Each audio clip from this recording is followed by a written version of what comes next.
Après avoir créé la division au sein de nos compatriotes au Cameroun, après avoir divisé le Cameroun pendant les 37 ans de dictature, de massacre, le roi Paul Biya a décidé de pénétrer la révolution, les révolutionnaires.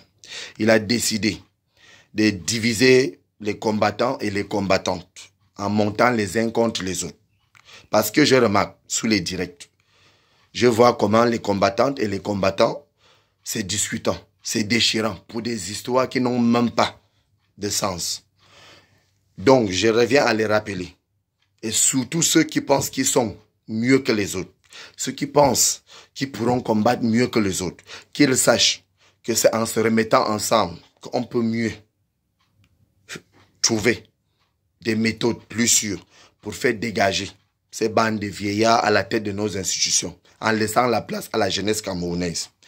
Et je profite à répondre à ceux qui passent leur temps à dire sous les commentaires que venez parler ici, viens parler ici, que nous n'allons pas perdre du temps, que nous sommes prêts et que nous allons y arriver.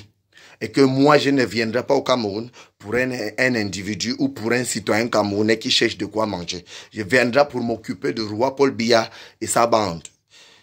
Et le serviteur de Paul Biya qui va encore passer aux aveux pour parler en faveur du roi Biya, je le promets que je ne passerai pas par la justice camerounaise, que j'utiliserai la justice naturelle. Donc, ce que certains qui savent de quoi je parle pourront vous rappeler.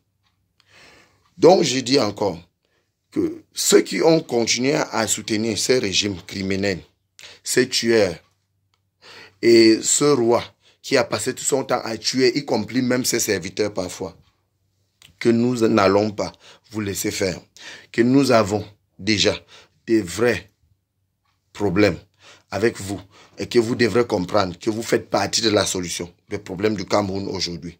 Quand le président Ahidjo, paix à son âme, a pris le pouvoir, il a remis au roi Paul Biya. C'était avec de bonnes intentions de faire avancer notre pays. Il a pris le pouvoir, il a donné au roi Paul Biya.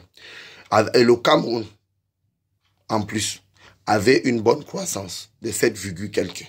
Aujourd'hui, nous n'avons même pas 0,7 ni 0,1. Pourquoi? Parce qu'il y a la malgérance. Et il y a ceux qui ont décidé de faire de ces verrous jaunes leur affaire. Donc, j'ai dit aujourd'hui, nous allons aussi militairement faire de ce verrou jaune notre affaire aussi, en libérant notre pays, en chassant ceux qui sont à la tête des institutions camerounaises qui ne servent plus à rien, qui ne peuvent plus représenter le Cameroun quelque part. Je ramène aussi ça sous la table. Ceux qui ont aussi dit nous allons tuer pour tuer. Sachez que vous êtes des tueurs et il y a aussi d'autres tueurs quelque part qui vont aussi réfléchir sur vous. À force de regarder ce que le voisin a préparé, en oubliant que ses enfants ont faim, on finit toujours par se faire détecter même quand on se cache avant de le faire. Parce que l'enfant finit par crier chez soi.